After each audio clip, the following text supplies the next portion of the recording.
नमस्कार दोस्तों, आप सभी लोगों का स्टडी IQ अकेडमी में स्वागत है। आप सभी विद्यार्थियों के लिए महत्वपूर्ण क्लास लेके मैं आ गया हूं। सभी विद्यार्थी फटाफट से जुड़ जाइए। आप सभी विद्यार्थियों के लिए आज बहुत ही शानदार क्लास होने वाली है, राजस्थान चतुर्श्रेणी कर्मचारी भर्ती वाले सभी विद्यार्थियों के लिए। तो दोस्तों, आपको पता है रोजाना शाम को 7 बजे क्लास होती है। फटाफट से आप जो है इसमें जुड़ जाइए सभी विद्यार्थी, और क्लास को शेयर वगैरह कर देना, क्योंकि आज की क्लास में लगभग 75 प्रश्न होने वाले हैं। ठीक है, तो फटाफट से क्लास को शेयर कर देना जहां भी हो, आपके WhatsApp group, Telegram group, Facebook वगैरह कहीं भी, तो आप इसे शेयर कर दीजिएगा। फिर जो है अभी क्लास को शुरू कर रहे हैं। चलिए दोस्तों, चलते हैं अपने पहले प्रश्न की तरफ। फटाफट से शेयर कर देना आप सभी विद्यार्थी। और कल की पीडीएफ भी आपको नहीं मिली है तो कल की पीडीएफ भी आपको मिल जाएगी टेलीग्राम ग्रुप में, और आज वाली पीडीएफ भी आपको मिल जाएगी टेलीग्राम ग्रुप में रात 10 बजे। कितने बजे? 10 बजे के आसपास आपको ये पीडीएफ भी मिल जाएगी, और रात वाली पीडीएफ भी आपको मिल जाएगी। और आपको जो पता है कि जो है पीटीईटी की जो अपनी क्लास होती है रात के 9 बजे, आप उसे भी देख लेना सारे के सारे विद्यार्थी। ठीक है ना, क्योंकि वो क्लास भी इंपॉर्टेंट होती है। वैसे ही प्रश्न आपको मैं कुछ समय बाद आपको चतुर्श्रेणी में भी करवाऊंगा, परंतु अभी आप यदि देखना चाहते हो, आप अपनी तैयारी को जल्दी करना चाहते हो, तो आप पीटीईटी की क्लास जो होती है 9 बजे उसको देख सकते हो। और कल जो है मैं सोच रहा हूं आपके लिए जो है एक टॉपिक वाइज क्लास भी रख दी जाए। ठीक है ना, या तो इस चैनल में या दूसरे वाले चैनल में। ठीक है ना, तो आपको मैं बता दूंगा। कम्युनिटी पोस्ट भी देख लिया करो, और अभी लास्ट में मेरे मोबाइल नंबर दे दूंगा, तो आप मुझे व्हाट्सएप मैसेज कर देना, तो मैं आपको वहां सारे को ऐड कर लूंगा। तो आपको वहां भी पता लग जाएगा कि कौन सी क्लास कहां पे हो रही है। ठीक है ना, चलिए दोस्तों शुरू करते हैं आज की क्लास का पहला प्रश्न। यह प्रश्न अपने काम का नहीं है। नेक्स्ट प्रश्न की तरफ चलते हैं, इसे भी छोड़िएगा। ये रहा, बहुत ही शानदार प्रश्न है। प्रश्न बहुत ही इंपॉर्टेंट है। प्रश्न है गोडवाड़ पर्यटन सर्किट के स्थलों को कवर करेगा।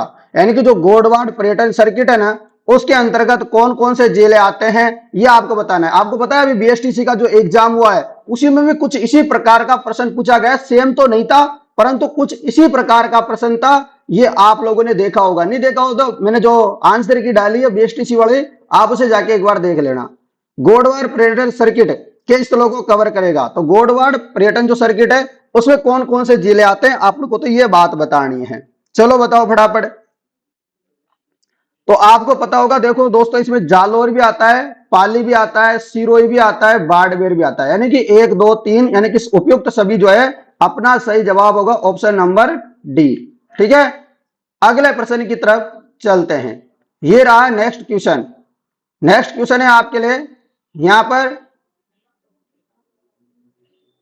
ये रहा दोस्तों नेक्स्ट क्वेश्चन। इसे छोड़ दीजिए, आपका ये काम का नहीं है। ये करंट वाले मतलब पुराने हो चुके हैं, इनको नहीं पढ़ना है। अपन को जो पढ़ना है वो मैं बताऊंगा, वो पढ़ना है। उससे ज्यादा आपको नहीं पढ़ना है, क्योंकि ज्यादा फालतू की चीजें पढ़ोगे तो कोई मतलब नहीं है। चलिए, आप इसके बारे में याद रखो। ये रहा प्रश्न, केंद्रीय नवीन एवं नवीनीकरणीय ऊर्जा मंत्रालय की ताजा रिपोर्ट। ये छोड़ दीजिए इसको भी। ठीक है ना, 75 क्वेश्चन है लगभग आपके लिए, बहुत इंपॉर्टेंट है। चलिए बताइए, राजस्थान सरकार ने में वनस्पति उद्यान स्थापित करने की घोषणा कहां की थी? तो वनस्पति उद्यान कहां पे लगाए गए हैं, आपको बताना है कि वनस्पति उद्यान कहां स्थापित किए गए हैं। इनमें से बताइए, आप सभी विद्यार्थियों को इसका जवाब देना है। तो जवाब हो जाएगा आप सभी का जोधपुर और कोटा, यानी कि 2 और 3 किसमें? Option number B. तो अपना option number B right answer होगा। अगला प्रश्न, और आप मुझे बताना लास्ट में कितने प्रश्न सही होते हैं आपके। ठीक है, चलिएगा बताइए ये प्रश्न। हिम्मताराम बाबू जो कि पद्म पुरस्कार प्राप्त कर चुके हैं, किस कार्य के लिए इनको मिला था पद्म भूषण? पद्म पुरस्कार जो मिला था ना हिम्मताराम बाबू को, ये किस क्षेत्र में मिला था? तो जवाब हो जाएगा पर्यावरण के क्षेत्र में, इन्वायरमेंट के क्षेत्र में इनको मिला था। चलिएगा, चलो अगला प्रश्न है आपके लिए। पर्यटन से संबंधित गतिविधियों के संदर्भ में आपको याद रखना है कि जो सांचू माता का मंदिर है सुर्खियों में रहा था, सांचू पोस्ट कहां पे स्थित है? बहुत अच्छा क्वेश्चन है, बताइए फटाफट से। सांचू पोस्ट कहां पे स्थित है? सांचू माता का मंदिर जो सुर्खियों में रहा था, तो आपको बताना है कि सांचू पोस्ट कहां पर है। चलिए, तो सातों पोस्ट आपको याद रखना है, बीकानेर में है। कहां पर है? बीकानेर में स्थित है साचू पोस्ट।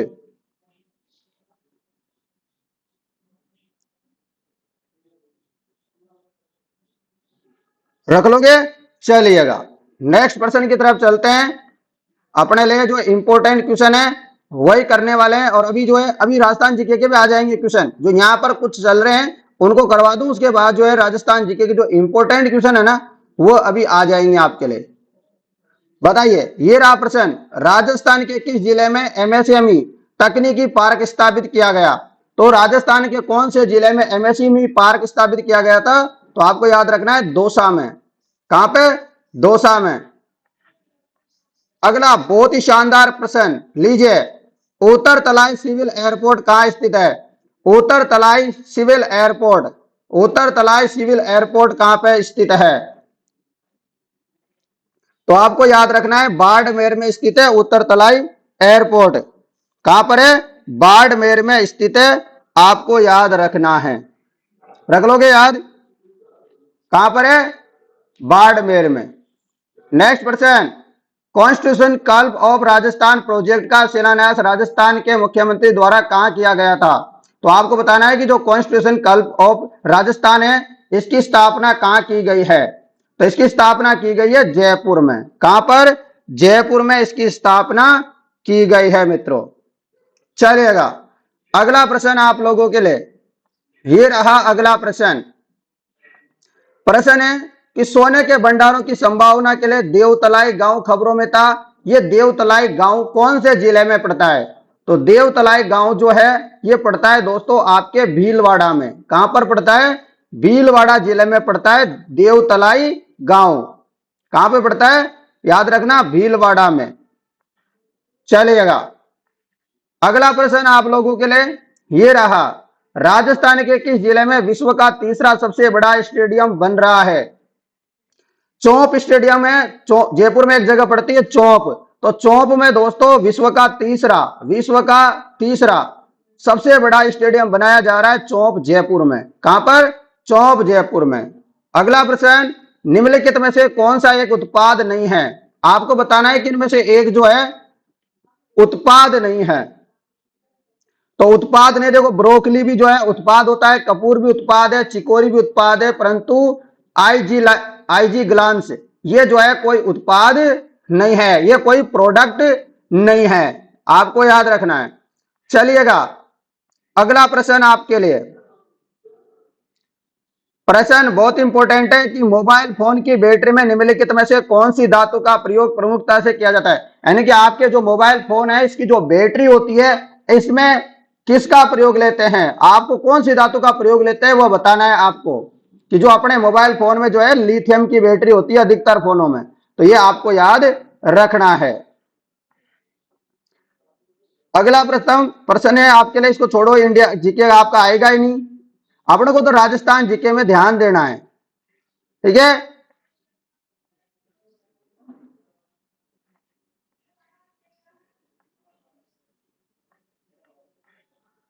चले, ये थोड़ा सा ये भी याद रख सकते हो आप, कुछ क्वेश्चन। प्रोटॉन की खोज, सिंपल सा क्वेश्चन है, कभी भी आ सकता है। प्रोटॉन की खोज किसने की थी? तो प्रोटॉन की खोज की थी रदरफोर्ड ने। किसने? रदरफोर्ड ने। अगला प्रश्न आपके लिए, कि निम्नलिखित में से किस यंत्र के द्वारा हवा में आर्द्रता का मापन किया जाता है? तो हवा में आर्द्रता का जो मापन किया जाता है वो हाईग्रोमीटर के द्वारा करते हैं। किसके द्वारा? हाईग्रोमीटर के द्वारा हवा में जो आर्द्रता होती है उसका जो है मापन किया जाता है, ठीक है। अगला प्रश्न,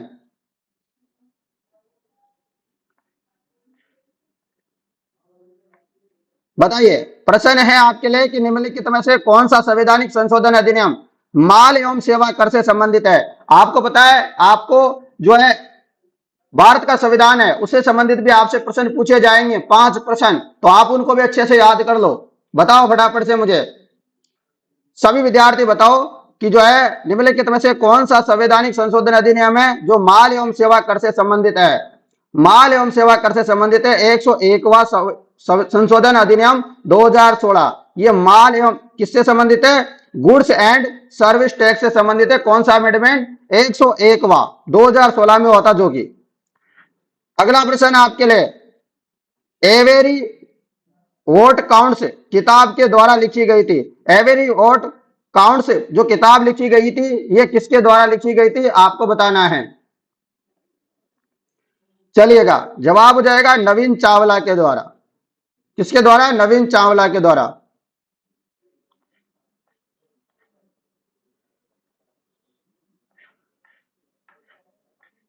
अगला प्रश्न है आपके लिए,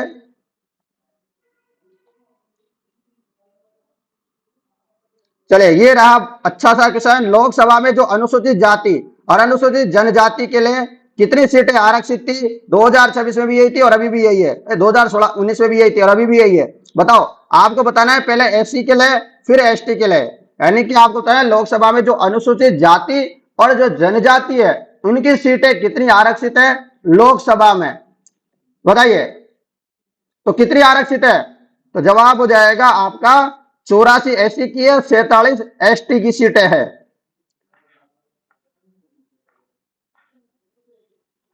अगला प्रश्न है कि हाडी रानी की बावड़ी में स्थित है। हाडी रानी की जो बावड़ी है वो कहां है? तो बताइए। हाडी रानी की बावड़ी, हाडी रानी की बावड़ी है टोडा राय सिंह में। कहां पर? हाडा रानी की बावड़ी कहां है? टोडा राय सिंह में स्थित है। आपको याद रखना है, रख लोगे याद? बहुत इंपॉर्टेंट है आपके लिए। चलिए अगला प्रश्न में चलते हैं। ये रहा अगला प्रश्न। अब यहां से शुरू हो रहे हैं आपके शानदार प्रश्न राजस्थान जीके के।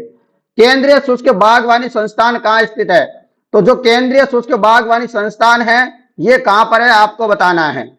केंद्रीय शुष्क बागवानी संस्थान, central institute of arid horticulture, यानी कि CIARH, ठीक है ना। बताओ कहां पे स्थित है इसका मुख्यालय? तो बीकानेर में। आपको बागवानी का नाम याद आते ही समझ जाना है कि केंद्रीय शुष्क बागवानी संस्था पूछे तो आपसे बीकानेर के बारे में चर्चा कर रहे हैं। यदि आपसे काजरी या आफरी पूछे तो आपको जोधपुर याद रखना है, रख लोगे। अगला प्रश्न कि राजस्थान के किस क्षेत्र में सर्वाधिक मक्का का उत्पादन होता है? सर्वाधिक मक्का का जो उत्पादन होता है वो होता है मेवाड़ में। कहां पे होता है? मेवाड़ के होता है, ठीक है। अगला प्रश्न, प्रश्न है कि कृषि अनुसंधान केंद्र बांसवाड़ा की ओर से विकसित संकुल किस्म माही कंचन किस फसल से संबंधित है? तो बांसवाड़ा में जो है माही कंचन की खोज की गई है, रिसर्च किया गया है। तो ये माही जो कंचन है ये किसकी किस्म है आपको बताना है। तो जवाब हो जाएगा मक्का की किस्म है माही कंचन। नेक्स्ट क्वेश्चन है दुग्ध उत्पादन हेतु गाय की प्रसिद्ध किस्म कौन सी है? दुग्ध उत्पादन हेतु गाय की प्रसिद्ध किस्म कौन सी है? तो जवाब हो जाएगा गिर या राठी। क्या हो जाएगा? गिर या राठी दूध उत्पादन के लिए प्रसिद्ध है। और सभी विद्यार्थियों को बता दूं, यदि चतुर्श्रेणी कर्मचारी की आप तैयारी कर रहे हो और आपको टेस्ट सीरीज लेनी है तो आप टेस्ट सीरीज ले सकते हो। अभी मात्र 149 रुपए में मिल रही है, जिसमें आपको 180 के करीब तो टॉपिक वाइज टेस्ट मिलेंगे आपको और 20 आपको फुल लेंथ टेस्ट मिलेंगे। तो जिनको लेना है अभी ले लीजिए, अच्छा मौका है। तो नहीं तो इसकी प्राइस भी जो है अभी 499 होने वाली है, उससे पहले पहले आप जो है इस टेस्ट सीरीज को तुरंत ले लीजिएगा। जिनको भी लेना है फटाफट से ले लीजिए। और यदि आपको टेस्ट सीरीज लेना है, डिस्क्रिप्शन में जो है लिंक दिया गया है, इस ऐप का डिस्क्रिप्शन में लिंक दिया है। साथ ही में यदि आपको वहां समझ में नहीं आता है, ठीक है, आपको लेने में कोई समस्या आती है तो आप इस नंबरों पर संपर्क कर लेना, 8058598708। ये मेरे मोबाइल नंबर है, इस पे आप व्हाट्सएप कॉल या व्हाट्सएप मैसेज कर देना मुझे, आपको तुरंत रिप्लाई दे दूंगा। और अभी आप तुरंत ले लीजिएगा टेस्ट सीरीज। 1-2 दिन का ऑफर और 149 रुपए का, उसके बाद इसकी प्राइस सीधी बढ़ जाएगी। ठीक है मित्रों, तो ले लेना फटाफट से। अगला प्रश्न आपके लिए प्रश्न है कि राजस्थान में थार मरुस्थल की परंपरागत जल संरक्षण की तकनीकी है। तो राजस्थान में जो थार का मरुस्थल है वहां जो जल संरक्षण की जो परंपरागत तकनीकी है उसके बारे में बताना है। वो तकनीकी कौन सी है? तो टांका है। क्या है? टांका। ये आपको याद रखना है। और जैसलमेर में जो पालीवाल ब्राह्मण है उनके द्वारा जो जल संरक्षण किया जाता है वो खड़ीन पद्धति से। ठीक है। अगला प्रश्न प्रश्न है कि राजस्थान के कौन से जिले नर्मदा नहर परियोजना के अंतर्गत शामिल किए गए हैं। नर्मदा नहर, आपको बताया जो नर्मदा नहर है उससे केवल हमारे राजस्थान के 2 जिले लाभान्वित होते हैं, और वो 2 जिले, एक तो जालोर और एक बाड़मेर। बहुत बार बता चुका हूं। और कितना पानी मिलता है हमको, 0.50 MAF, ठीक है। और उसके अलावा ये कितने किलोमीटर में है हमारे राजस्थान में, 74 किलोमीटर, ये भी आप याद रखना। और अगली बात याद रखना कि यहां पर जो है ड्रिप सिंचाई या स्प्रिंकलर सिंचाई की जाती है, इसके अलावा इसमें डायरेक्ट आप जो है सिंचाई नहीं कर सकते हो, ठीक है। चलिएगा, अगला प्रश्न है आपके लिए कि जो सेई परियोजना का संबंध है, सेई परियोजना का संबंध किससे है? सेई परियोजना का संबंध किससे है, बताइए। सेई परियोजना का संबंध है जवाई बांध से। जवाई बांध से संबंधित है सेई परियोजना। और आपको यह भी याद रखना है कि जो जवाई नदी है, ये जवाई नदी किस शहर के किनारे होकर निकलती है, तो आपको याद रखना है जो पाली जिला है इसके किनारे कौन सी नदी है, तो आपको याद रखना है जवाई नदी है। और सेई परियोजना का संबंध है जवाई बांध से। अगला प्रश्न, ये रहा अगला प्रश्न आपके लिए कि निम्नलिखित में से कौन सा युग्म सही सुमेलित नहीं है। इनमें से बताना है कि कौन सा युग्म गलत है। 3 युग्म सही है, एक गलत है। इधर दे रखा है लिफ्ट नहर, इधर दे रखा है लाभान्वित जिले, बताओ। तो आपको बता दूं जो पन्नालाल बारूपाल लिफ्ट नहर है वो बीकानेर नागौर को लाभान्वित करती है। वीर तेजाजी जो लिफ्ट नहर है वो बीकानेर को लाभान्वित करती है। बरकतुल्ला खान जो लिफ्ट नहर है वो जैसलमेर बाड़मेर को लाभान्वित करती है। परंतु ऑप्शन नंबर डी अपना गलत है। नेक्स्ट क्वेश्चन आपके लिए ये रहा, रोहिली खाने किस खनिज से संबंधित है। जो रोहिली की खाने हैं, रोहिली माइंस है, ये कौन सा खनिज यहां उत्पादन होता है, तो यहां उत्पादन होता है यूरेनियम। क्या उत्पादन होता है, यूरेनियम। नेक्स्ट क्वेश्चन, राजस्थान राज्य का अक्षांशीय विस्तार। राजस्थान राज्य का जो है अक्षांशीय विस्तार बताना है आपको। तो अक्षांशीय विस्तार राजस्थान का है 23 डिग्री 3 मिनट से लेके 23 डिग्री 3 मिनट उत्तर से लेके 30 डिग्री 12 मिनट उत्तर की तरफ है। तो ये आपको याद रखना है। पीछे एक बात हमेशा ध्यान रखना, यदि आपसे अक्षांशीय विस्तार पूछे तो पीछे उत्तर आएगा ही आएगा। उत्तर के अलावा आपको कुछ भी दिखता है तो उसको आप सीधा गलत कर सकते हो। साथ में यदि आपसे देशांतरीय विस्तार पूछे तो आपको याद रखना है कि पीछे पूर्व लिखा होना जरूरी है, अन्यथा वह जो वैल्यू हो या कुछ भी हो वह गलत होगा। तो ये आपको याद रखना है, ठीक है। चलिएगा, अगला प्रश्न है कि राजस्थान के कौन से प्रदेश में एंटीसोल समूह की मृदा पाई जाती है। एंटीसोल समूह की जो मृदा पाई जाती है वह कहां पाई जाती है, तो यह पाई जाती है पश्चिमी राजस्थान में। कहां पाई जाती है, एंटीसोल समूह की मृदा पश्चिमी राजस्थान में पाई जाती है। नेक्स्ट क्वेश्चन, ये रहा नेक्स्ट क्वेश्चन। क्वेश्चन है गोडवाड़ प्रदेश किस बेसिन को कहते हैं। जो गोडवाड़ प्रदेश है ये कौन से बेसिन को कहते हैं, कौन से वाले एरिया को कहते हैं, तो आपको याद रखना है जो लूनी बेसिन है ना, इसको क्या कहते हैं, गोडवाड़ प्रदेश कहते हैं। गोडवाड़ प्रदेश कहते हैं लूनी बेसिन का अन्य नाम, बहुत बार पूछा जा चुका है ये। अगला प्रश्न है कि मरुस्थलीय क्षेत्र में मिट्टी के अपरदन को रोकने के लिए क्या किया जाना चाहिए।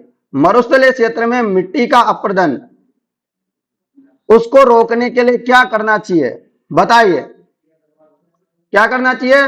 तो हमको क्या करना चाहिए, वृक्षों की पट्टी लगानी चाहिए, जिससे क्या हो जाए, अपना जो मरुस्थल का जो अपरदन हो रहा है वह रुक सके, ठीक है। और मरुस्थल का आगे बढ़ने इसको बोलते हैं क्या, बताइए फटाफट से। चलिए अगला प्रश्न, रामगढ़ विषधारी अभ्यारण्य को किस रूप में अधिसूचित किया गया है।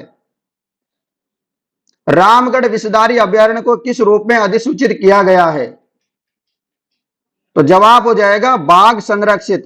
क्या हो जाएगा, बाघ संरक्षित। और रामगढ़ विषधारी राज्य का 4था टाइगर रिजर्व है, उसके अलावा देश का 52वें नंबर का। यह भी आप याद रखना, एक बार यह भी प्रश्न पूछा गया है, ठीक है। अगला प्रश्न, ये रहा अगला प्रश्न आपके लिए, राजस्थान के किस भाग में वालरा कृषि की जाती है, सर्वाधिक उपयुक्त विकल्प चुनिए। राजस्थान के कौन से बाग में वालरा कृषि की जाती है? सर्वाधिक उपयुक्त विकल्प बताइए। वालरा कृषि एक स्थान से दूसरे स्थान में लगातार करते रहते हैं, मतलब पेड़ पौधों को काट काट के, उसी को बोलते हैं। बताओ कौन से क्षेत्र में करते हैं? तो आपको याद रखना है दक्षिणी क्षेत्र में। और आप आराम से कर सकते थे कि इसको जो है आदिवासी जो होते हैं वो इसको करते हैं, इस खेती को, इतना याद रखना। अगला प्रश्न, वह वृक्ष जिसमें खत्ता निकाला जाता है और खत्ता निकालने वाली जाति को क्या बोलते हैं? तो उसका नाम है खथोड़ी जाति, खथोड़ी जनजाति। ठीक है, वृक्ष जिससे कत्ता निकाला जाता है, तो उस कत्ते निकाला जाता है, उस पेड़ का क्या नाम है और उस वृक्ष का क्या नाम है? तो खेर का वृक्ष होता है, उससे खत्ता तैयार किया जाता है। रख लोगे याद। नेक्स्ट क्वेश्चन, ये पीडीएफ आपको Telegram group study IQ academy में मिल जाएगी, जो डिस्क्रिप्शन में जिसका लिंक दिया गया है। ठीक है, और रेगुलर क्लास हो रही है दोस्तों, तो आपने पुरानी क्लासें नहीं देखी तो उनको देख लेना। 81 क्लास पहले हो चुकी है अपने मिक्स क्वेश्चन की, आज 82 नंबर की क्लास है। प्रश्न है, राजस्थान सरकार के वन विभाग द्वारा जारी जिला एवं शुभंकर त्रुटिपूर्ण युग्म कौन सा है? तो गलत युग्म कौन सा है? आपको पता है चूरू का हो जाएगा काला हिरण, भीलवाड़ा का मोर, भरतपुर का सारस या क्रेन, परंतु अलवर का गलत है ये। अगला प्रश्न आपके लिए प्रश्न है कि कुंभलगढ़ और गोगुंदा के बीच विस्तृत पठार का किस नाम से जानते हैं? तो ये मैं कितनी बार करवा चुका हूं, और आपको पता है अभी BSTC का जो एग्जाम हुआ है उसमें भी आया था, मैं बहुत बार करवा चुका हूं कि इसको याद रखना। आप कुत्ते को बोलोगे कि भौंकना नहीं है, तो भाई साहब वो तो बोलेगा भौंकूंगा, तो इसे याद रख सकते हो आप कि भो से आपको बोराट याद रखना है, कु से कुंभलगढ़ और गो से गोगुंदा याद रखना है। ठीक है ना, तो ऐसे याद रखना कि कुत्ते को मना करोगे तब भी वो तो भौंकेगा भाई। ठीक है, तो इससे आप याद रख सकते हो कि कुंभलगढ़ और गोगुंदा के बीच में कौन सा पठार है? तो वो है बोराट का पठार। तो ऑप्शन नंबर सी अपना सही जवाब होगा। अगला प्रश्न आपके लिए ये रहा, प्रश्न बहुत बढ़िया है और बहुत बार ये प्रश्न पूछा जा चुका है और सबसे सिंपल सा क्वेश्चन है, परंतु बहुत बार गलती हो जाती है। कौन सी श्रेणी, आपको बताना है कि कौन सी श्रेणी है प्रशासनिक दृष्टि से राजस्थान के वनों की श्रेणी है। राजस्थान में 3 प्रकार के वन पाए जाते हैं, परंतु यहां पर कोई एक चौथी श्रेणी दे रखी है, उस प्रकार की कोई श्रेणी राजस्थान में होती ही नहीं है। आपको पता है सुरक्षित भी होती है, आरक्षित भी होती है, अवर्गीकृत भी होती है, परंतु वर्गीकृत नाम की जो है क्लासिफाइड फॉरेस्ट नहीं होता है हमारे राजस्थान में। ठीक है ना, तो याद रखना सुरक्षित होएगा, आरक्षित रहेगा, अवर्गीकृत होगा, परंतु वर्गीकृत जो है किसी भी प्रकार का कोई वन नहीं होता है। अगला प्रश्न आपके लिए प्रश्न है कि निम्नलिखित में से कौन सी नदी कामधेनु, चरमनवती इन नामों से जानी जाती है और ये 12मासी नदी है राजस्थान की? तो उसका नाम है चंबल नदी। कौन सी नदी है? चंबल नदी, जो कि आपके MP से निकलती है और MP के बीच में राजस्थान पड़ता है और राजस्थान से फिर ये UP इटावा में चली जाती है। तो आपको पता है इसके ऊपर 4 बांध बने हुए हैं, 4 बांध, एक तो MP में ही पड़ जाता है एक बांध, तो उसका नाम है गांधी सागर बांध। कौन सा है? गांधी सागर बांध। उसके बाद आता है राणा प्रताप सागर, उसके थोड़े आगे आता है जवाहर सागर, फिर आता है कोटा बैराज। इस प्रकार 4 बांध है, तो ये आपको याद रखना है चारों के चारों बांधों का नाम सीक्वेंस से। अगला प्रश्न, लाल व पीली मिट्टी वाला जिला युग्म कौन सा है? तो लाल और पीली मिट्टी कहां पे मिलती है? तो लाल और पीली मिट्टी मिलती है सवाई माधोपुर और राजसमंद में। कौन सा संबंध में? राजसमंद में। चलो अगला प्रश्न आपके लिए ये रहा कि इंदिरा गांधी जो फीडर है, जिसको अपन जानते हैं राजस्थान फीडर की लंबाई आपको बतानी है। इंदिरा गांधी फीडर बोले या आपसे क्वेश्चन में आ जाए राजस्थान फीडर, इसकी लंबाई आपको बतानी है।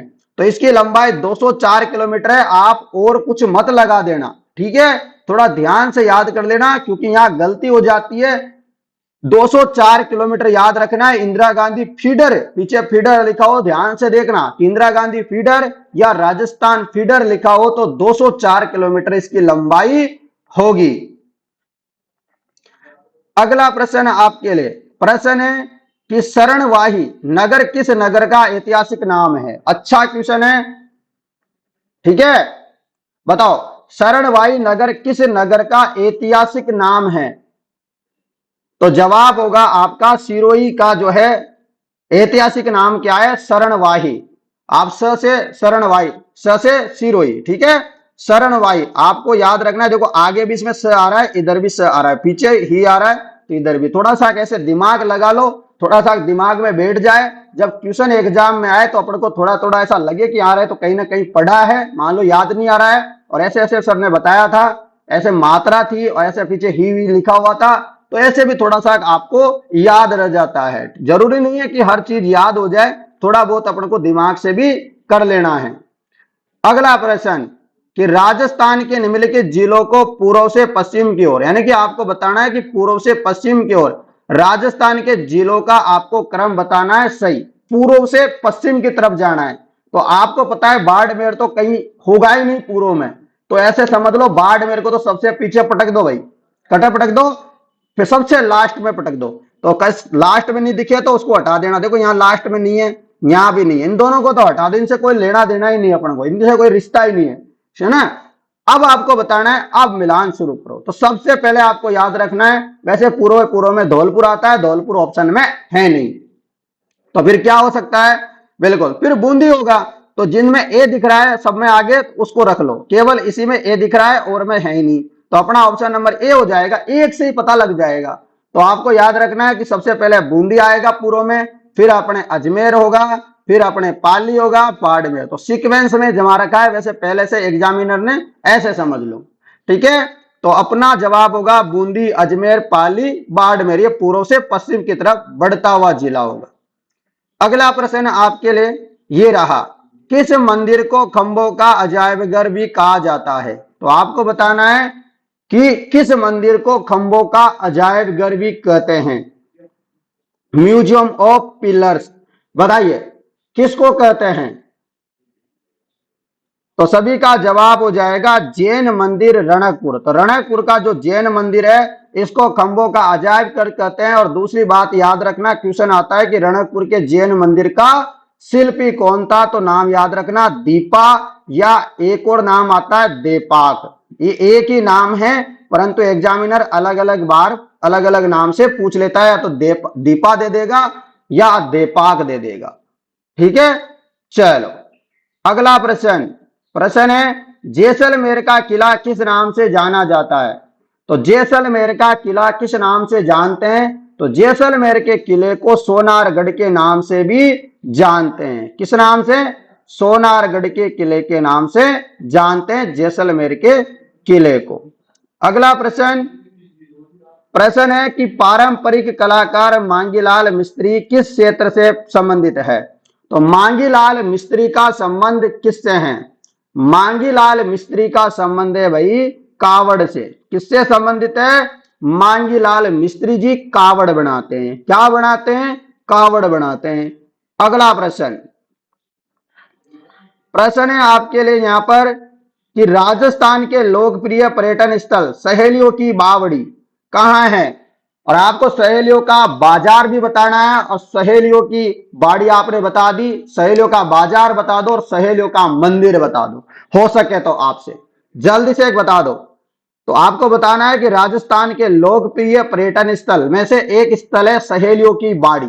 और यह सहेलियों की बाड़ी किसने निर्माण करवाई थी, तो ये महाराजा संग्राम सिंह ने सहेलियों की बाड़ी का निर्माण करवाया था, और यह उदयपुर में है। कहां पर है, सहेलियों की बाड़ी उदयपुर में। सहेलियों का बाजार कहां है, तो सहेलियों का बाजार अजमेर में है, ठीक है। चलो, और अब आप लोगों के लिए होमवर्क ऐसे समझिए, ये होमवर्क दे देता हूं और इसका जवाब आपको देना है, या कोई दूसरा दे दूं, दूसरा दूंगा एक, ये वाला होमवर्क है आपके लिए। अभी रुक जाओ, इसको तो मैं करवा देता हूं। मत्स्य संघ के प्रशासन को चलाने के लिए गठित मंत्रिमंडल में निम्न में से कौन शामिल नहीं था। तो आपको बताना है कि मत्स्य संघ के प्रशासन को चलाने के लिए गठित जो मंत्रिमंडल था उसमें शामिल कौन नहीं था, बताओ। तो उसमें कौन व्यक्ति नहीं था, तो उसमें आपको पता है मास्टर भोलानाथ भी थे, चिरंजी लाल शर्मा थे, डॉक्टर मंगल सिंह थे, परंतु रमेश कुमार नहीं थे। चलो अगला प्रश्न आपके लिए ये रहा, प्रश्न है कि उदयपुर में राजस्थान महिला परिषद की संस्थापक कौन थी। आपको बताना है कि उदयपुर में जो राजस्थान महिला परिषद थे उसके संस्थापक कौन थी, आपको बताना है। तो जवाब हो जाएगा शांता त्रिवेदी। कौन थी? शांता त्रिवेदी जो है राजस्थान महिला परिषद की संस्थापक थी उदयपुर के मायने। अगला प्रश्न ये रहा, वीर विनोद का लेखक कौन था। वीर विनोद के लेखक का नाम आपको बताना है। तो वीर विनोद के लेखक है कवि राजा श्यामल दास ददीवाड़िया। ठीक है, कवि राजा श्यामल दास ददीवाड़िया आपका राइट जवाब होगा। अगला प्रश्न ये रहा, अगला प्रश्न कि घटियाला प्राकृतिक अभिलेख किस प्रतिहार शासक से संबंधित है। घटियाला प्राकृतिक अभिलेख किस प्रतिहार शासक से संबंधित है। तो इनका संबंध है ककुक से। किससे? ककुक से। आपको याद रखना है कि घटियाला प्राकृतिक जो अभिलेख है इसका संबंध ककुक से है। नेक्स्ट प्रश्न, और ये आपके लिए होमवर्क है आज का। कल जो है मैं इसका जवाब बताऊंगा और कौन कौन विद्यार्थी सही जवाब देंगे उनका नाम भी जो है कल की क्लास में अंत में लिया जाएगा। तो सभी विद्यार्थी से निवेदन है इस क्लास का जवाब में जरूर दें कि पिछवाई किस चित्रकला शैली से संबंधित है। और आपको पिछवाई कला के बारे में या पिछवाई कला कहाँ की है इसके बारे में जितनी भी आपके पास नॉलेज है उतनी सारी बता देना, क्योंकि इस प्रश्न को कम से कम मैं बता रहा हूं। अब तक मैंने कितनी क्लासें लिए मिक्स ट्यूशन की 82 क्लास में कम से कम 10 बार तो मैं करवा चुका हूं इस प्रश्न को। यदि आज भी आप गलत करते हो तो फिर देख लेना, क्योंकि ये प्रश्न बढ़िया इंपॉर्टेंट है। इसके बारे में जो आसपास की जानकारी है वो भी इंपॉर्टेंट है। तो आप इसका जवाब अच्छे से लिख देना, जितना भी आपको इसके बारे में इंटरनेट में या आपको याद हो, कैसे भी जैसे भी चलेगा, पर लिखना जरूर है, लिखने से याद होता है। चलिए अगला प्रश्न, ऐतिहासिक दृष्टि से अहिरवाटी किस नाम से भी जानी जाती है। तो आपको बताना है कि ऐतिहासिक दृष्टि से जो अहिरवाटी है वो और किस नाम से जानी जाती है। ये डिलीट कर दिया था बोर्ड ने प्रश्न, इसको हटा दीजिए। नेक्स्ट प्रश्न की तरफ चलिएगा। नेक्स्ट प्रश्न है, मोतीलाल तेजावत ने बिलो का आंदोलन कहां से शुरू किया था। जो मोतीलाल तेजावत है आपको पता है इन्होंने एक जो है मांग पत्र रखी थी, 21 सूत्री मांग पत्र। 21 सूत्री मांग पत्र भी इनके द्वारा लिखा गया था। और अब आपको बताना है कि जो इन्होंने आंदोलन की शुरुआत की थी ना बिलो के लिए, वह कहां से किया था। तो याद रखना है झाडोल से। कहां से? झाडोल से शुरू किया था।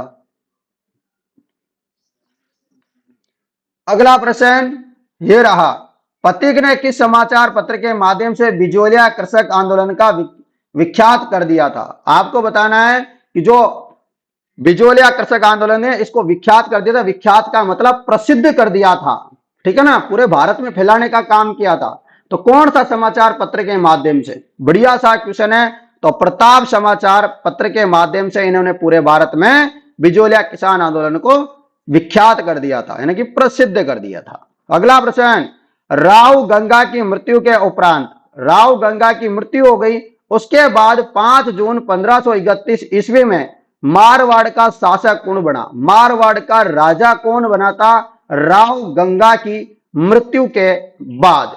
बताइए कौन बना था। तो जवाब हो जाएगा राव मालदेव, जिनको बोलते हैं 52 युद्धों का विजेता, ठीक है ना। तो राव मालदेव बना था दोस्तों राव गंगा की मृत्यु के बाद। चलिएगा अगला प्रश्न आप लोगों के लिए ये रहा। प्रश्न है कि डूंगरपुर राज्य में गोयल राजवंश का संस्थापक कौन था। डूंगरपुर राज्य में गोयल राजवंश का संस्थापक कौन था। तो वह था सामंत सिंह, राजा सामंत सिंह, आपको याद रखना है। नेक्स्ट क्वेश्चन है, परमवीर चक्र से सम्मानित होने वाली प्रथम राजस्थानी कौन थी। कौन था बताइए। परमवीर चक्र से सम्मानित होने वाले प्रथम राजस्थानी व्यक्ति का नाम आपको बताना है। बहुत इंपॉर्टेंट है और ये आपको पता है पशु परिचर का जो एग्जाम हुआ था उस समय भी ये प्रश्न आया था। ये मतलब बहुत पेपरों में रिपीट हो चुका है, क्योंकि प्रथम है और प्रथम जो भी होता है उसके क्वेश्चन बार बार में रिपीट होते रहते हैं। तो जितने भी राजस्थान में प्रथम जो चीजें, चाहे प्रथम मुख्यमंत्री हो, चाहे प्रथम मंत्री हो, चाहे प्रथम विधायक हो, महिलाएं हो, पुरुष हो, आपको SC ST वाले हो, आपको हर एक प्रथम चीज के ऊपर नजर गड़ाए रखना है, क्योंकि 2-3 क्वेश्चन तो हर एक एग्जाम में आ ही जाते हैं इनसे रिलेटेड, ठीक है ना। तो एक क्लास में प्रथम जो भी चीजें होगी राजस्थान में उनकी क्लास लेके आऊंगा, तो आपके लिए बहुत इंपॉर्टेंट रहेगा वो। तो जवाब हो जाएगा कि राजस्थान में जो प्रथम परमवीर चक्र मिला था वो मिला था पीरू सिंह को। किसको मिला था? पीरू सिंह को मिला था। शैतान सिंह मत कर देना भाई, पीरू सिंह होगा। अगला प्रश्न है कि 1857 में आहुआ के ठाकुर विद्रोह के समय जोधपुर का महाराजा कौन था? आपको बताना है कि 1857 में जो है आहुआ के ठाकुर विद्रोह के समय जोधपुर का महाराजा यानी कि जोधपुर का जो शासक था उसके बारे में बताना है। तो जोधपुर का जो शासक था वह तख्त सिंह था। और जब स्वतंत्रता जो एकीकरण चल रहा था उस समय का भी क्वेश्चन आता है, मैंने कल बताया था आपको। उस समय कौन था एकीकरण के समय? तो हनुमंत सिंह थे। कौन थे? हनुमंत सिंह। और 1857 की क्रांति में तख्त सिंह थे। अगला प्रश्न है कि 300 ईसा पूर्व से 300 ईस्वी तक के काल में राजस्थान में गोल चैत्य ग्रह कहां मिला? आपको बताना है कि 300 ईसा पूर्व से लेके 300 ईसा तक ईस्वी तक काल में राजस्थान में गोल जो चैत्य ग्रह है वह कड़े मिले हैं, आपको बताना है। तो जवाब हो जाएगा विराट, जिनको आजकल विराट को बोलते हैं विराट नगर। क्या बोलते हैं? विराट नगर या विराट, दोनों में से जो भी ऑप्शन में दिख जाए लगा दीजिएगा। अगला प्रश्न आपके लिए कि निम्नलिखित संतों में से कौन मेवात क्षेत्र से संबंधित है? मेवात क्षेत्र से संबंधित न तो दादू दयाल जी है, न पीपा जी है, न हरिदास जी है, लालदास जी है। लालदास जी का संबंध है मेवात क्षेत्र से। अगला प्रश्न, कामड़िया पंथ के संस्थापक। तो आपको पता है कामड़िया पंथ के संस्थापक है संत रामदेव जी। संत रामदेव जी जो है कामड़िया पंथ के संस्थापक है। और इनके अधिकतर जो भक्त होते हैं वह जो है कौन होते हैं? मेघवाल जाति के होते हैं कामड़िया पंथ में, याद रखना। अगला प्रश्न आपके लिए ये रहा, सूर्यमल मिश्रण की रचनाओं में राजस्थान की कौन सी बोली प्रयुक्त हुई है? तो सूर्यमल मिश्रण की जो रचनाएं हैं उनमें कौन सी बोली का प्रयोग हुआ है? और आपको पता है सबसे कठिन बोली है हाड़ौती। लिखने में हाड़ौती बोली को आपको याद रखना है कि सूर्यमल मिश्रण का संबंध कौन सी बोली से है? तो हाड़ौती बोली से है। वैसे आपको यह भी याद रखना है कि हाड़ौती से तो है ही सही। सूर्यमल मिश्रण कहां से संबंधित है? तो बूंदी से संबंधित है। किससे?